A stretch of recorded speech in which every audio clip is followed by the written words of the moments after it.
আর এক পা করে জলে নামতে লাগলো। আর অবাক কাণ্ড, সঙ্গে সঙ্গে নৌকা জলে ডুবে গেল। দামুর এবার মনে লাগলো ভীষণ ভয়। সে ছুটে পালাতে চাইল, কিন্তু জলের মধ্যে কে যেন দামুর পা দুটোকে চেপে ধরেছে।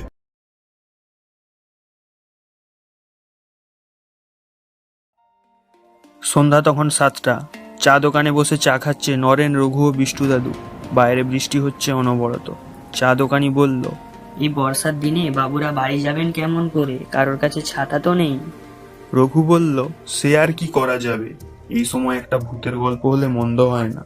চা দোকানি নাড়ুদা 2 কানে হাত দিয়ে বলল, রাম রাম বাবু, ওসব গল্প বাদ দেন।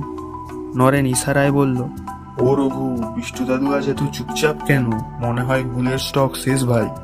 বিষ্টু দাদু চায়ের গ্লাস নামিয়ে রেখে বলল, ধুর ধুর, গল্প বলার মুড নেই। এই শুনে নরেন বলল, আহা দাদু, একটা গল্প হোক না। একটা ভূতের গল্প হলে ক্ষতি কি? বিষ্টু প্রধান বুঝলেন গল্প একটা বলতেই হবে, তা না হলে রক্ষা নেই। তিনি বললেন, ভূতের গল্প কিনা জানি না, তবে ছোটবেলা আমার দাদুর মুখে গল্প শুনেছি। দাদু বলতেন গভীর রাতে ঘোষপুকুরে নাকি সোনার নৌকা ভাসে, আর সে নৌকা যে দেখে সে লোভে পড়ে সেই নৌকা ধরতে যায় আর জলে ডুবে মরে। লোকে বলে জোকায় মেরেছে। জোকা মানে বুঝিস তোরা? জক জক, বুঝলি? রঘু বলল, জগ কি জিনিস দাদু? বিষ্টু দাদু বললেন, জগ হলো ধনসম্পদের রক্ষক, এরা অন্য জগতের প্রাণী। নরেন বলল, সে তো বুঝলাম দাদু, কিন্তু ঘটনাটা তো বুঝতে পারলাম না। বিষ্টু দাদু বললেন, ধৈর্য ধর বাবারা, বলছি।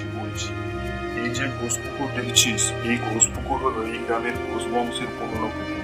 এই ঘোষ পরিবার আজ আর এখানে থাকে না, কিন্তু 70 বছর আগে এই বংশ এই এলাকায় থাকতো।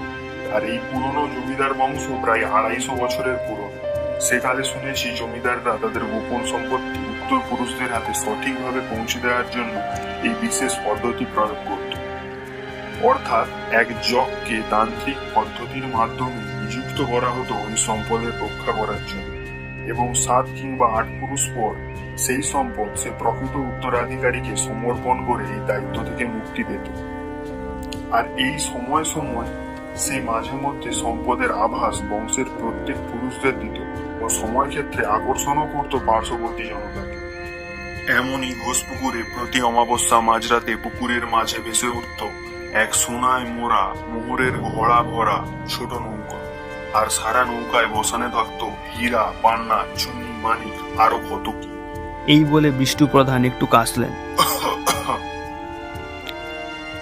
নরেন বলে উঠল, আরে ও নাড়ুদা, 3টে চা দাও।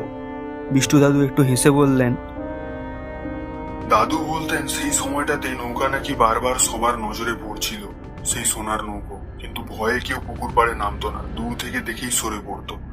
কিন্তু একদিন হলো কি, পাড়ার মস্তান দামু ওই পুকুরের পাড়ের রাস্তা দিয়ে আসছিল। দামুর চোখে পড়লো ওই সোনার নৌকা। মুহূর্তের মধ্যে দামুর মনে জাগলো, ওই নৌকোটা আমার চাই।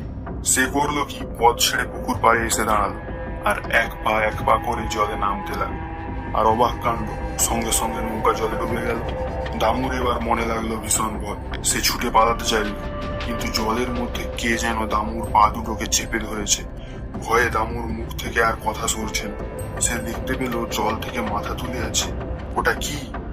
সে মাথায় রয়েছে একটি মাত্র লাল চোখ। কি বিভৎস দেখতে সে!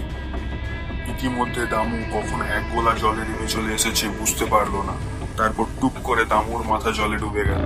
পরদিন সকালে গ্রামবাসী দেখলো দামুর অক্ষত মৃতদেহ পড়ে আছে পুকুর পাড়ে। এই ঘটনায় সবাই বুঝতে পারলো ব্যাপারটা কি হয়েছে।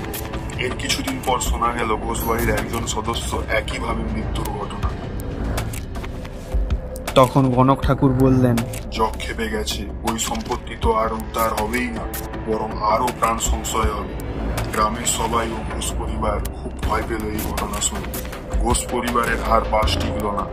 এই গ্রামে ওরা সবাই চলে গেল আগ্রায়, আর পড়ে রইল এই বিশাল জমিদার বাড়ির পুকুরটা। রঘু বলল, এটা কি সত্যি ঘটনা দাদু?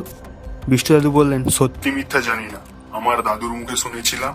এখনো নাকি মাঝে মাঝে লোকে অমাবস্যার রাতে ওই পুকুরে সোনার নৌকা দেখে।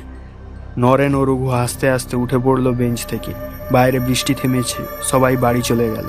কিন্তু ভাগ্যের ফেরে মাসখানেক পর রঘু একদিন মাঝরাতে এক বন্ধুর বাড়ি থেকে নিমন্ত্রণ খেয়ে আসছিল, ওই ঘোষ পুকুরের পাশের রাস্তা দিয়ে। আর হঠাৎ তার চোখে পড়ল পুকুরে ভাসছে সেই সোনার নৌকো, ঠিক যেমন বলেছিল বিষ্টু দাদু।